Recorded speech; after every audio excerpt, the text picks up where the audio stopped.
Labdien! Vai jums klājas labi? Are you okay? How do you do? Good day. Thank you. Mr. Minister, our ambassador, ladies and gentlemen, first of all, thank you very much for having me back here in Latvia. I have been here several times before, and Latvia has a very special place in my heart, and it's very nice to see some old colleagues, old friends here in the audience. How many of you are teachers here this morning? Okay. I want to thank you, all teachers here, for your service. I know quite a bit about the teaching and schools here in Latvia, and I can truly tell you how much I appreciate the work that you have been doing over the years, over the difficult times, and I think nobody here in this room should seriously think, regardless of the numbers that you saw from the minister's presentation, that you have a bad or lousy education system, or that you have bad teachers or poor principals. I think this is not the situation. As the evidence shows, I think Latvia is actually doing quite well internationally.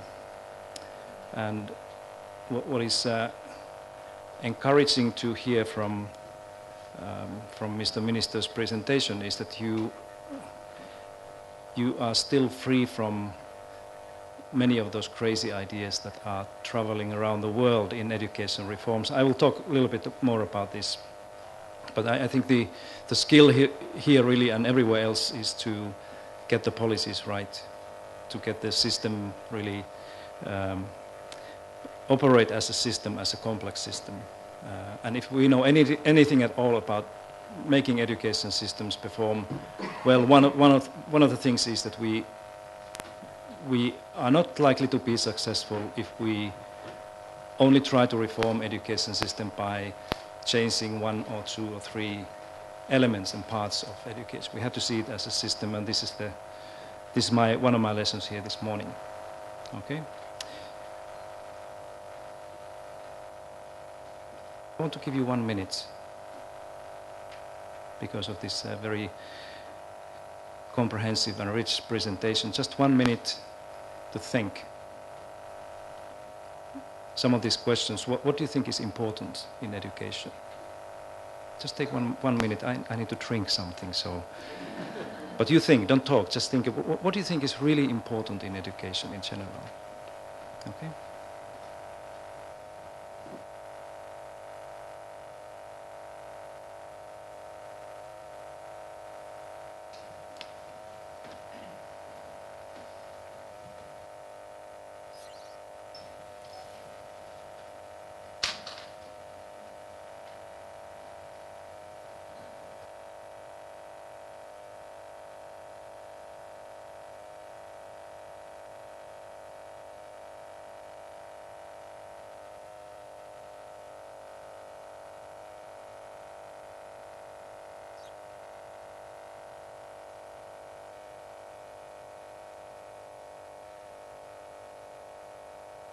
Paldies. Okay, keep these ideas with you, and let's go and see a little bit what Finland has to tell us here this morning. A couple of remarks before I start. First, I didn't come here to Riga this morning to tell you that Finland has the best education system in the world. I think we have been able to create something that is good and is good enough. And we have also been able to create education system that most Finnish parents and taxpayers are very happy with. And I think that's alone enough to tell the story. Okay? I didn't come here either this morning to tell you that if you only do what the Finns did, you will be fine. Yeah? Don't think like this, because you can rarely borrow anything or deliver any part of Finnish education system here and say that now we have done it like the French did it. Yeah? I went to France to the Prime Minister's office a couple of years ago, and they told me that we have fixed the French education system because we took 3 elements from your primary education system in Finland. And it simply doesn't work like this. I think the reason why I'm here is to encourage each of us to learn from one another.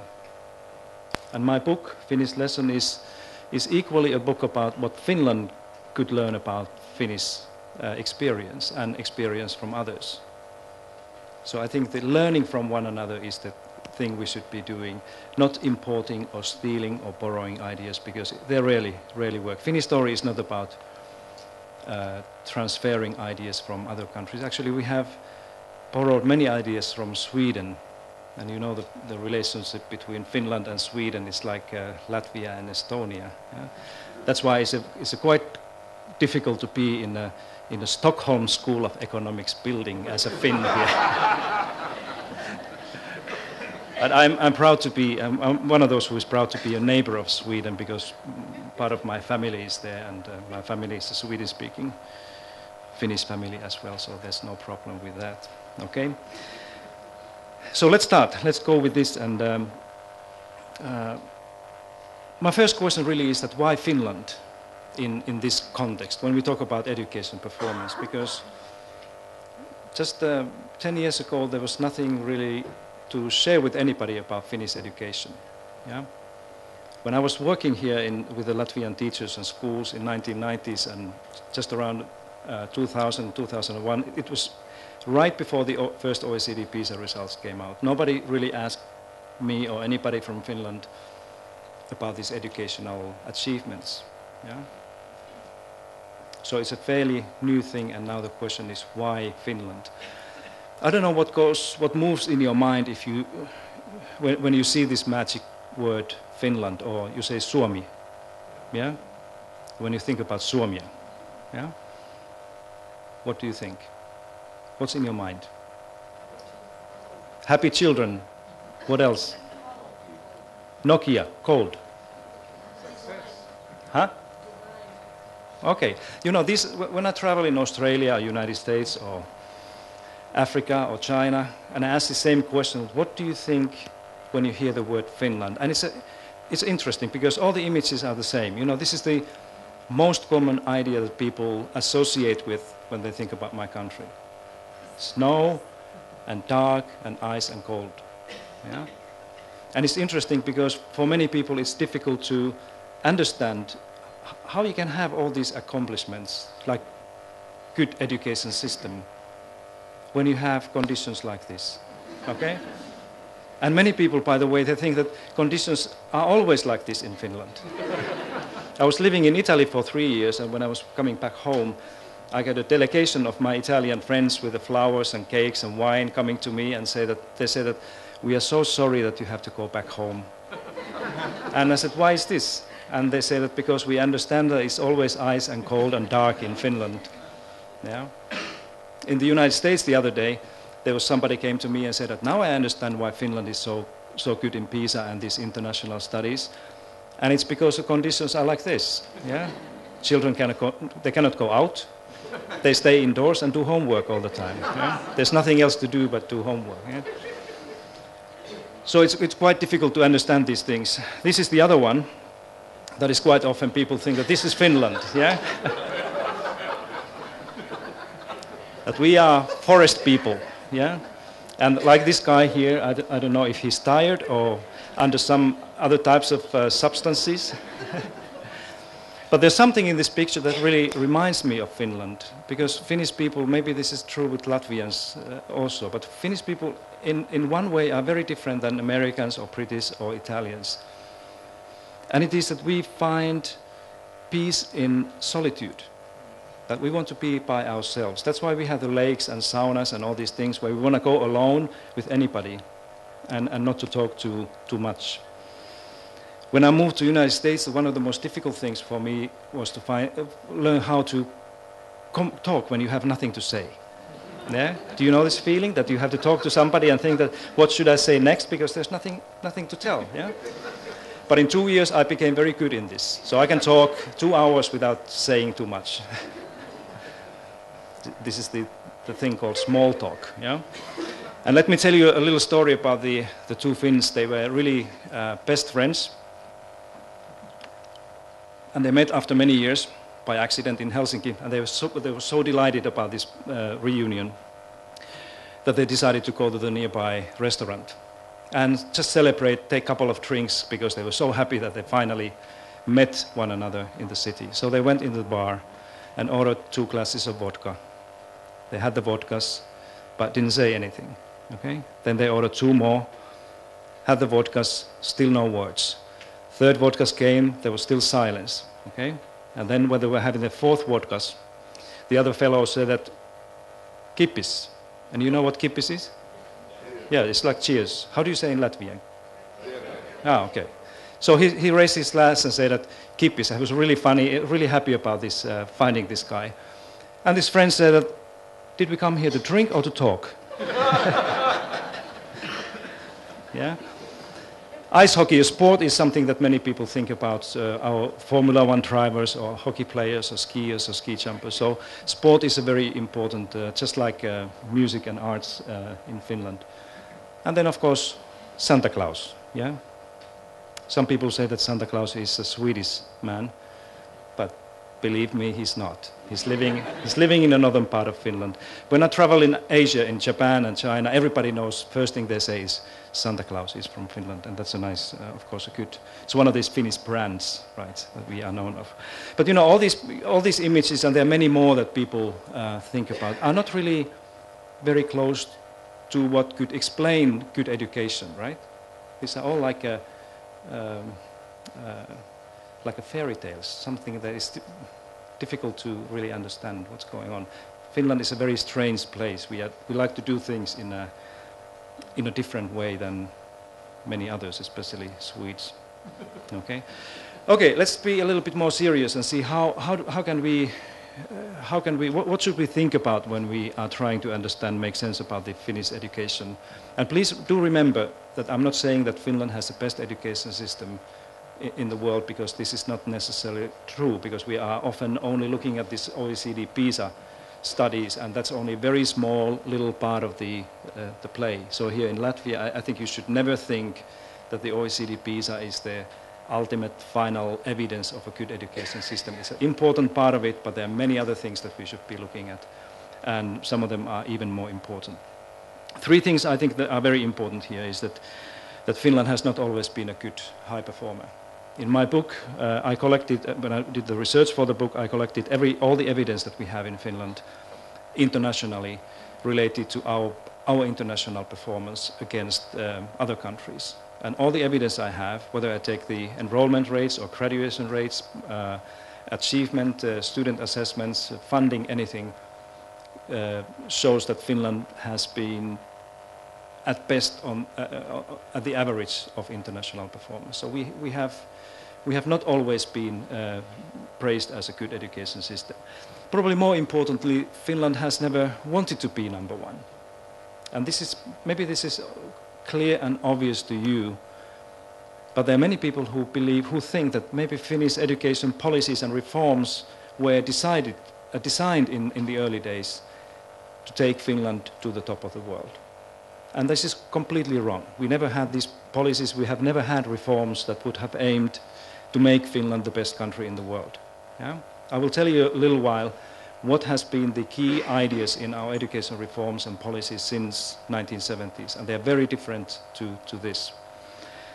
Yesterday when I was privileged to address your president, and I told this story about Sweden, and I want to share it with you again because it's a true story and it's a quite funny one, I think, related to this particular fact. And now when we are in the Stockholm School of Economics building, I think it's very appropriate to share this story with you. Somewhere in 1990s, I was working in the Ministry of Education in Finland.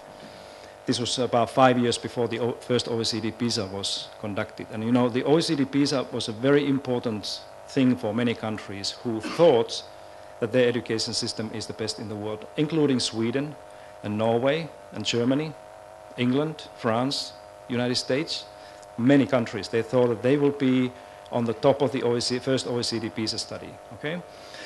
So we were in Sweden, in Stockholm, and had a meeting with the then Minister of Education, with our minister, and we were sitting in a cabinet and listening to the Swedish minister telling us how the Swedish education reform will eventually take Sweden to be the best education system in the world by year 2000. And then our minister had a chance to reply. So of course he said that thank you very much, Mr. Minister, it's all very interesting, and I only wish you all the best and good luck with your efforts to make what you want to do. But I can only tell you that in Finland, our goals in our education are much more modest than yours. Because you see, in Finland, for us, it's enough to be ahead of Sweden. Yeah. And the interesting thing was that this actually happened, yeah? Okay. And then the third one, equally important thing, I think that everybody has to keep in mind who wants to understand what is going on in Finnish education and why everybody is talking about this. You know, Finland is a good country in many other ways as well. So it's not just education that is performing well, but the country as a whole is a well-performing system. Yeah? We have a very good governance in Finland. If you look at the Transparency International studies, Finland is always there among the top countries with the least incidences of likelihood of corruption in the country. We have one of the most competitive economies, national economies in the world. We have a very advanced technology in the society. We have a very widespread gender equity, equal rights for everybody. We have a sustainable development policies that are on the top of the world, and many other things. That's why many comparisons and rankings, like for example the International Prosperity Ranking in England, continuously ranks Finland as the most prosperous nation in the world. The Newsweek about 18 months ago ranked Finland as the best country in the world.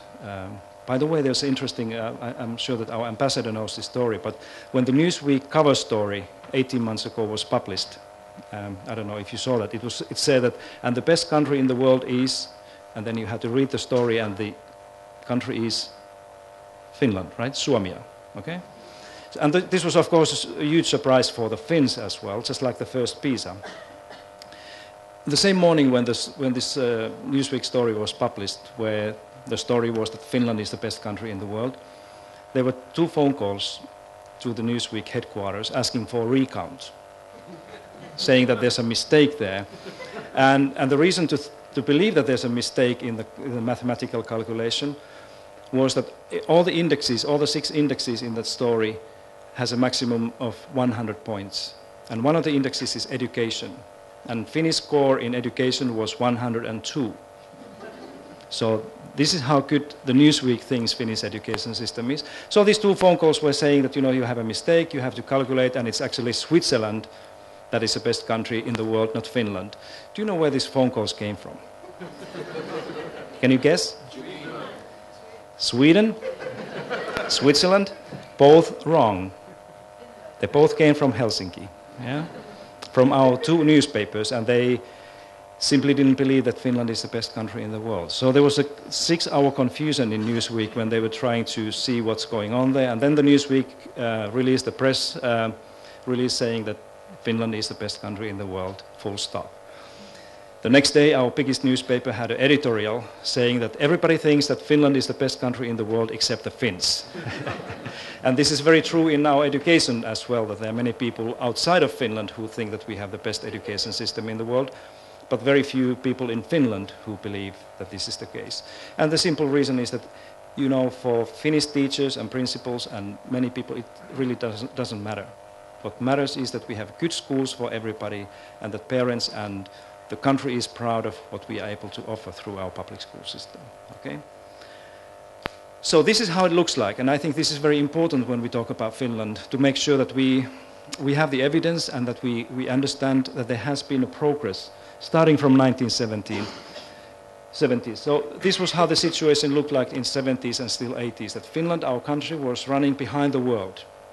Yeah? So if you take any education indicators, Finland was below the world average. Okay? And then something has happened that looks like this. Okay? The world international progress in education has been relatively weak.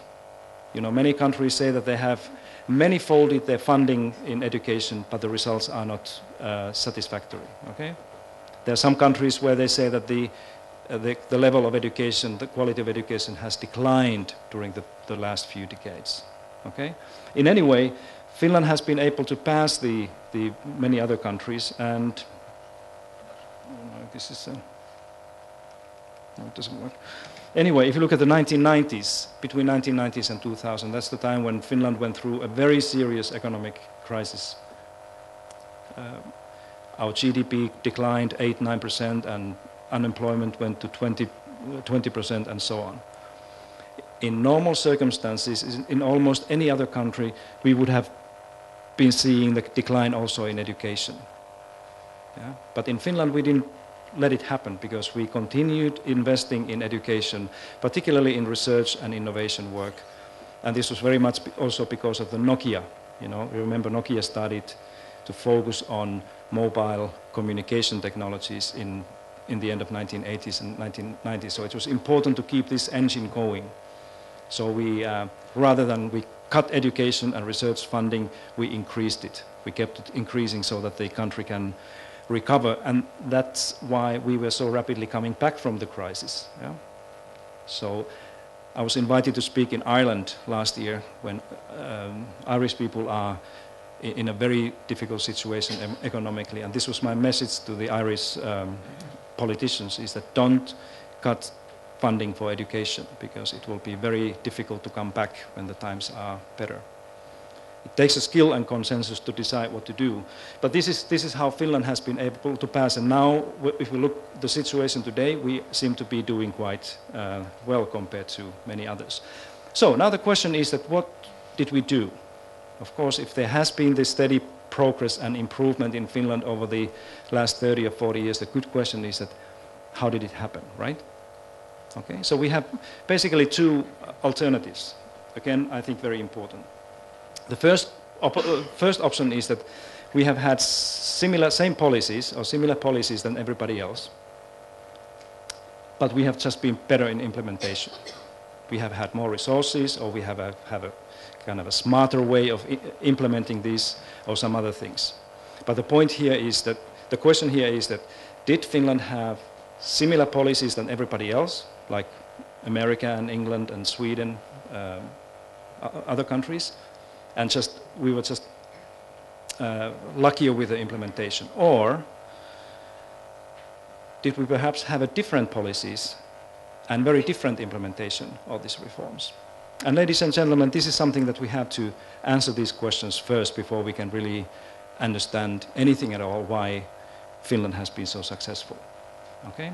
And my argument this morning is that Finland is where it is today in education, in global education, because we have been brave enough to choose very different policies and with a very different way of implementing than most other countries.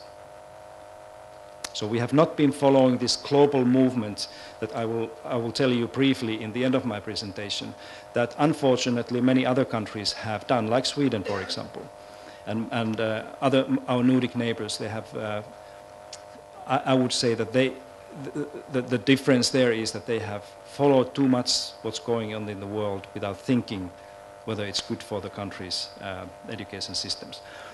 So I'll offer you three things this morning to think about in what Finland has been particularly addressing in its education reforms that I think are very important in both understanding why we are where we are and also considering whether some parts of these ideas could be part of the Latvian education thinking for the future.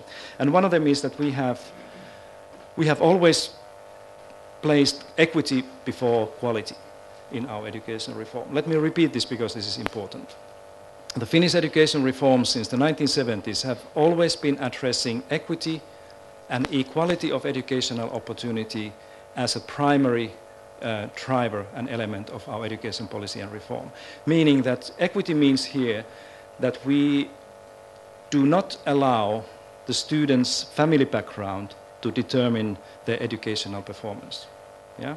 Because everybody knows that children's family background, their social, economic and cultural factors of their family is the strongest determinant of anybody's success in the school. We understood this in Finland very well already in 1970s. And that's why we have to address these things first, to make sure that these cultural, economic, and social factors of our pupils will not drive or determine their educational success. It's a very important point, and only then we were talking about high-quality achievement. Okay? Are you with me? Yeah, it's a very important issue. I was not teaching then, and I was not even education then, but I remember when I started to work, when I went to teacher education in Finland, and my first year in teaching in the middle of 1980s, we still were debating in Finland whether this idea is going to be good for the country or not. There were many people who believed that this idea of basic school, or is it Pamatskola? This 9-year comprehensive school, where everybody goes to the same school. We are not allowing any private schools to operate in Finland, that we insist that all the children go to the same school with the same curriculum, similar curriculum and so on, that eventually this is going to ruin the country. It's going to take the level of knowledge and skills in Finland down to the drain. And only because of this equity principle. So this was not really an idea that anybody knew whether it's going to work. But we believed in this thing, and that's why we kept on working. And there was a harsh criticism within the society against this idea, that putting equity first in the education policy will bring Finland to the disaster. Okay? And it was only until the December 4th, 2001, when the first OECD study was published, when we had international evidence that Finland was not only performing high in all areas of literacy, mathematics and science, but we also had the most equitable system of education in the world, that this policy really worked. And as I will tell you in the end of my presentation, this is what the OECD is now concluding for all its member states, that we can combine the equity and quality at the same time. Okay? So some of the key policies, what does it mean in practice? What did Finland do, and what could anybody who is interested in this type of policy to do consider? I think the first thing really is to, like the minister was talking about, the funding of education, public education here in Latvia. We have to have a funding system, the funding mechanism of education that is fair, and not only fair, but that is providing resources for those who are in the most need, whether it's an individual child or teacher or the school or the municipality. And this is what Finland has been continuously and systematically doing in our system. We know this Finland as a positive discrimination. And this positive discrimination means that we are providing more financial and other resources to those who have more needs. For example, the schools that are operating in the areas where there are more immigration, unemployed, or low social class families, single-parent families and so on, they will get more resources to be able to cope with these things. Municipalities and schools where children have to travel long distances to come to school will have more resources because they are working in the more complicated situations. I think it's very important to have a smart and good funding system. I came from Australia on Monday, and Australia at the moment is in a huge dispute over how the country's education system should be financed. And they are only now realizing how important it is to finance education fairly and provide resources to those who are really in need. We have public education systems today as we speak who are doing exactly the opposite, where the schools and teachers and communities that are doing well in education, when they can show good results, will receive rewards and more money to operate. It's a completely opposite policy than Finland has been doing. Secondly, I think we have very early on in 1970s already put in place the policies that are based on early intervention and support. You know, the educational success in Finland actually starts when the baby is still the mother's womb, because we want to make sure that all the children before they're born and during their first 6 or 7 years of childhood, that they will be taken care of. And also that we are checking the development of each and every child before they come to school several times, so that we know if there's something that needs to be supported or helped, they will receive that help before. So it's a very important part of the Finnish equity policies. Then in our elementary school, when I say elementary school, it's grades 1, 2, 3 or 4, well-being is the first priority in every school. It's not learning, it's not learn to read or write or mathematics, it's well-being of every child is the most important thing, because we understand that only when children are happy and feel good, they are able to learn. That's why we are providing health care, dental care, healthy school lunch and many other support services for free for everybody every day. And we have done that already for the last 40 years. And then we have an inclusive special education policy that is unlike anything else in this world, because we have more young Finnish people in special education, as we understand it, than any other country in Europe. About 1/3 of our basic school, Pamat school pupils are in special education as we speak, 1/3. And half of those who graduate, who leave the basic school, have been in some type of special education or support during their school life. Okay? So this is how the picture should look like, or will look like if we combine the learning and equity. Okay? The outcomes and the equity. This is the picture from the OECD PISA, where you can see the countries. The further the country is on the right, the better the PISA score in literacy is, and the higher the country is in this picture, the more equitable the education system is. Okay, so all those countries that are there in this blue area, Finland, Korea, Canada, are the ones who have been able to combine equity with the quality. So Latvia is over there, and I think your challenge, your roadmap to excellence should include these both elements, right? It's not enough to think about how do we improve the test scores of students in international studies or even in your national assessments. Equally important thing is that how do you improve and enhance the equity of the system, make sure that everybody can learn. My interpretation to the question that was asked here about why the performance of the higher part of the student population has been decreasing and the middle part has been improving is that your system is probably putting too much emphasis on the average students. And it's a common thing in many countries that teachers are teaching and schools are teaching just the average group. They ignore the lower achievers and they don't pay attention to the high achievers. And that's what happens, that's what you see. So it also probably shows that your system is not able to personalize or individualize the learning of students as it could be. Okay? So this is another thing. This is about the students, the variation of students' literacy scores. You know, Latvia is not doing bad at all. If you take the OECD PISA study, Latvia is there with a relatively small variation between good and poor students. The interesting thing is here when we look at what part of this variation is coming from between school differences, okay?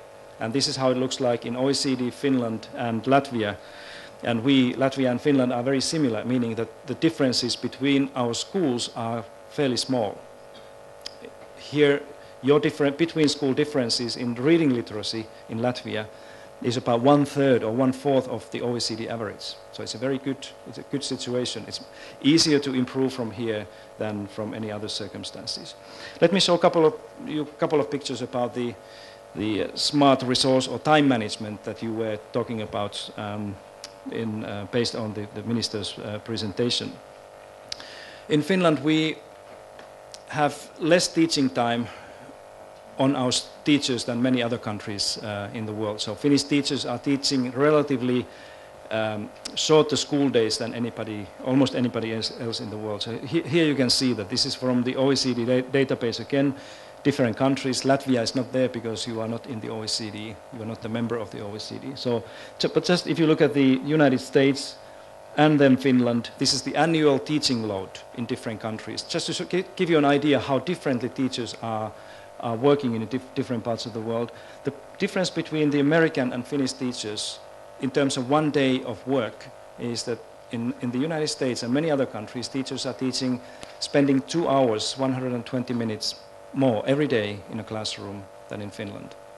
And this, of course, is important if we want our teachers to collaborate, if we want them to talk about their school improvement, work on their own school curriculum, or do anything else as professionals. It's very difficult to create a teaching profession that is really professional if teachers are only teaching day in and day out. It doesn't happen like this. I often say that show me the medical doctor or somebody who is doing surgeries, who is doing an open heart surgeries 8 hours a day, every day, one after another. Or show me the lawyer who is spending 8 hours a day in a courthouse, case after another. They never work like this. Doctors, they meet with other doctors and they think about what they do, and then they do the good job. Yeah? Lawyers do exactly the same thing. Architects, designers, engineers, everybody's doing the same. So should teachers. And this is a very important part of making teaching a profession, is that we include this working with other professionals as part of the package. We also have less teaching time or learning time for students, and this was something that came through your questions. The interesting thing is that Finland seems to have a very low amount of classroom hours that we require our pupils and students to sit in. Again, this is from the OECD data. Latvia is not there because you are not part of the OECD, but you can see that in Finland, between ages 7 and 14, so we are looking at 8 years of schooling, of Pamatskula, okay? The Finnish students have much less time in the classroom than many others. Compared to the Netherlands or Australia, this means 2 years of formal schooling, 2 years more in favor of the Dutch. Yeah? And in the Netherlands, children go to school and they're 5 or sometimes 4, so they get another 2 years in favor of the Dutch people. So a 15-year Dutch has 4 or 5 years more formal schooling behind him or her compared to the Finnish students. Huge difference. Yeah? So this would indicate that the time is not really the solution.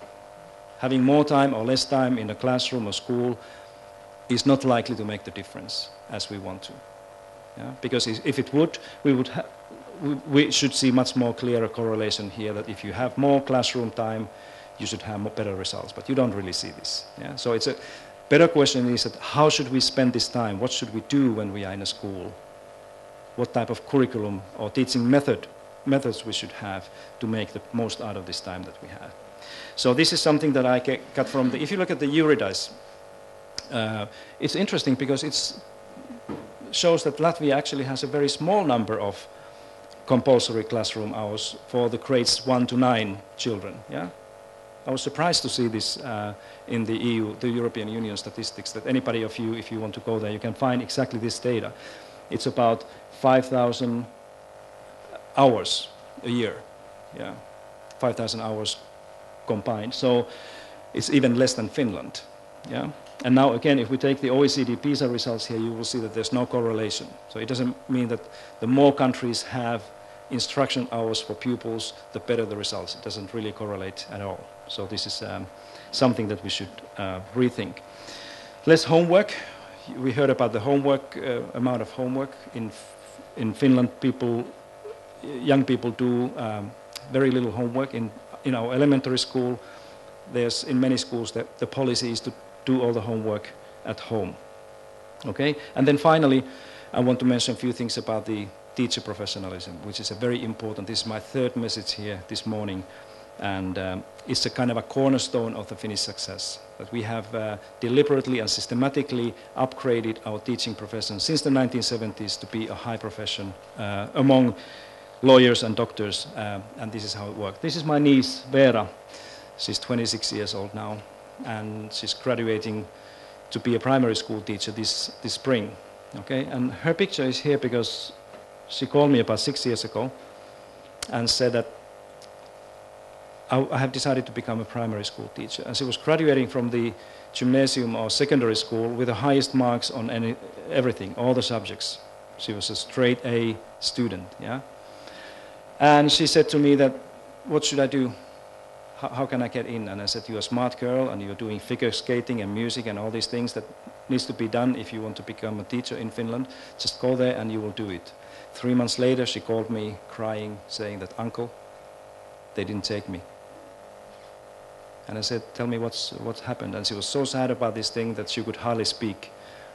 And she said that, I went all the way, everything went well, all the way until the panel interview. All the candidates are interviewed by the professors and lecturers in our universities to check that these people are really want to be teachers. And one of the questions that they were asking, she said, was that, "Vera, why do you want to teach? Why do you want to become a teacher? Because with your diploma, school diploma, you could go to law or medicine or business or anything you want, but why do you want to teach?" And she said that, my mother is a teacher and my uncle is a teacher and my grandfather was a school teacher all his life, so I want to teach. And for this panel, it was not enough. They asked if she has anything to add, and Vera said, "No, education is a family business, you see." They didn't tell her then, but afterwards I contacted some of my colleagues who were making these interviews, and they simply said that she was not able to convince them that she is a teacher, that this is what she wants to do. And so I said to her that go back to school for a year, work as a teaching assistant, and see how it feels. If you still feel that this is what you want to do, go back and they will take you. This is what she did. And to this question of why do you want to teach, she was able to talk on from her experience, what she saw in the school, how she felt working with the children and teachers, and now she's very happy graduate of one of the Finnish primary school teachers. We have thousands of people like Vera every year. This is the situation in her university and mine last summer. We got 2,400 applicants to primary school teacher education program that is a master's-based research degree in Finland. Very demanding and difficult to do. 2,400 applicants, and we accepted 120. So it means that there's a very tough competition to get in. One of the candidates that was successful was there for the 7th time. So this is how much this young woman wanted to be a teacher. Yeah? And you can imagine that those who are lucky enough to get in, they study hard, they make their way through all the way to degree, and unlike we heard here in Latvia, where out of 1,000 students, only 7 go to school. In Finland, out of these 700 graduates every year, 650, 640 will go to teach, all of them, because they know that this is their work. It's a very competitive thing. In Finland, we believe that to be good in anything, you need to have 10,000 hours of practice. Yeah? 10,000 hours of practice means 10 years of teaching or 6 years of being a teacher in a school, but you can never be a good teacher statistically in a short period of time. Yeah? And that's why those countries where teachers are only serving for a short time, like in the United States, for example, most teachers leave before the end of the 5th year. You will never have the situation where teachers are able to learn to become good. Yeah? So that's why the key is really to try to keep these teachers teaching as long as possible and support them, provide them this professional support that somebody was asking here, and make sure that they can learn continuously all the time. And then we can expect that somewhere there in the 7th, 8th or 10th year, we will have these good professionals there, but not before that. Yeah? So let me say a few things to the end about the global educational reform movement that I mentioned in the early part of my presentation. This is something that is a kind of an orthodoxy that many countries, many policymakers and many ministers believe that this is the way we have to reform our national education system. There are many elements in this. I write about this in detail in my book. These are some of the things that I include in this global educational reform movement. And all those who are interested in acronyms, this world is full of acronyms. If you take the acronym of the global educational reform movement, you get the word germ. Yeah? You know what the germ is? It's something that makes you really, if you get the infection, you normally feel bad and sometimes you will die. Rarely you die, but in some cases. But it can make you really feeling bad, okay? And this global educational reform movement is a kind of a policy germ that the consultants and international development institutions and many others carry from one place to another, and they infect new education systems, and then they really don't work. And unless you can work out, cure the infection, you are not able to get better. Sometimes I say, with a little sense of humor, that my book, if you read my book, it will kill 99.9% of all germs. This is what the Americans like, okay? But the Finnish way, you know, we have tried to avoid competition between students and schools and teachers in our system. We have instead built the policies that emphasize collaboration, networking, sharing, doing things together between schools and teachers rather than competition. We don't have standardization in Finland because we believe that we want to have more personalized, individualized learning. In Finland, many people think that the future of Finnish economy and society that is based on the idea of creativity and innovation that Mr. Minister was mentioning will be critically depending on the education system's ability to produce diversity, not standard products. Yeah? It's very simple, right? That if we assume that everybody will be educated to the same standard, it means that everybody will know more or less the same things, they will think in a similar way, and we will have very few people, that Mr. Minister was saying, that you want to see people who are able to make mistakes. Yeah? And you can only make mistakes if you allow diversity or personalization happen. And that's why this customization of schools in Finland and personalization of learning at the individual level is the key part of our education reform, not standardization. School choice, we have tried to limit the school choice in Finland to the point where the choice would be taking place within the school, not between the schools. Okay? And that's why I see that equity and school choice are the two opposite of the same continuum. So very important part of the thing in Finland.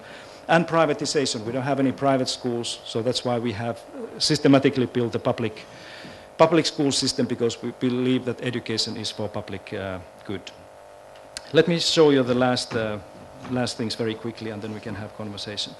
So my conclusion here is that one of the outcomes of this Finnish story is that it's, together with the countries like Canada and Korea and Singapore and some others, China even, it's revealing the wrong policies, the wrong drivers that countries are trying to use in their education reforms. I'm not talking about Latvia here, but this is a global story. One of them is the testing policy. In many countries we are seeing the kind of increasing number of standardized testing of students. Yeah? Just look at England and Scandinavian countries and America, Canada, Australia, many others. The standardized testing is believed to be a kind of a cure for the inadequate performance. It's not so. Accountability policy is the other one, where teachers and principals are held accountable for students' performance. Again, a policy that is important, that should not be used as a driver for reform, like Americans are doing. It's simply showing, all the research, all the evidence is showing that it's not going to work. And then finally, the teacher policy.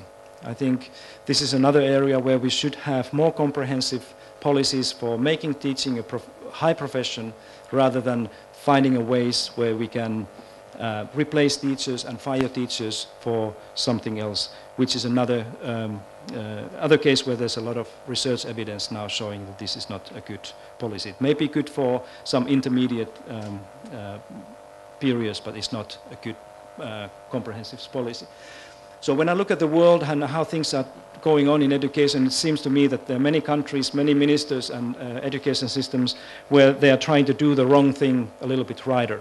Yeah? And it doesn't make any sense. It's like Einstein's definition for insanity, when Einstein said that doing same things over and over again and expecting different results is a definition of insanity. Then you're insane when you try to do these things. Yeah?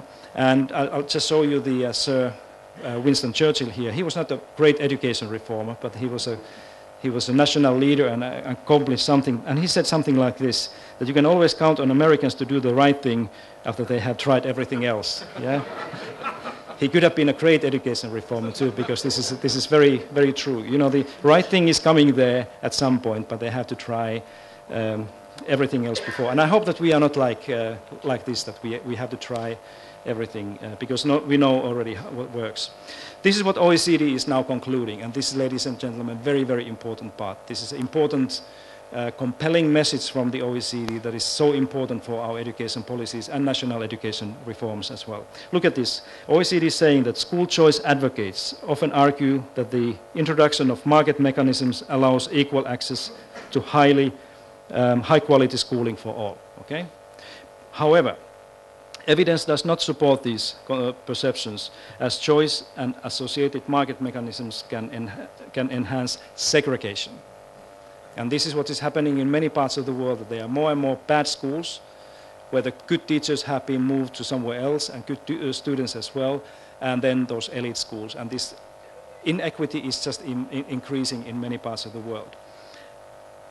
More importantly, the OECD is continuing, saying that the highest performing education systems across the OECD countries are those that combine quality with equity. This is the first time, ladies and gentlemen, when the OECD is so clearly coming with this type of conclusion, just about a month ago when this report was released. So all those countries that are doing well, they combine quality with equity, okay? So the conclusion is that we need to invest more heavily in schools in disadvantaged communities, which are overwhelmingly public schools. Again, we get back to the funding issue. 5 lessons for you, and then I'll close. My first lesson, and kind of a summary of this presentation, is that it's equity, not school choice, that should be driving the education policies and reforms. I think also here in Latvia and everywhere else, if we believe the evidence what's going on.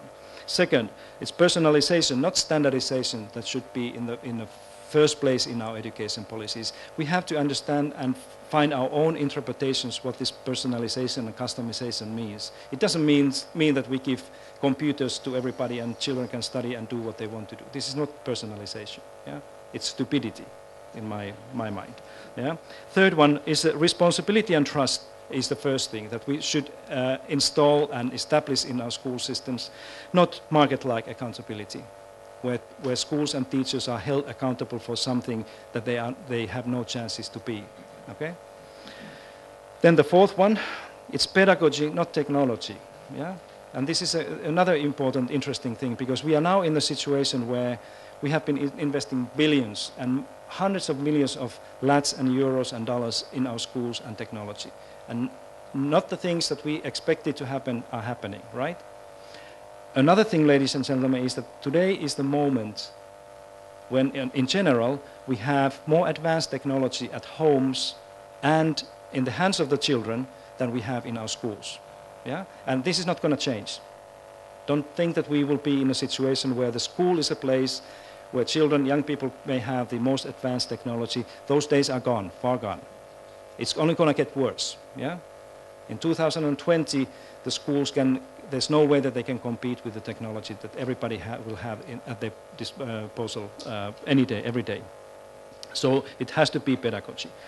And then the fifth one is that the teachers must be professionals. Unless we are able to work out the teacher education issue, decide how we should be preparing teachers here in Latvia and many other countries, how does the professionalism look like when teachers are working in a school? How does it sound like? We are not likely to get too much out of these, any other area. So this is how important I think the teacher education and leader education as well is for the future of our schools. Paldies.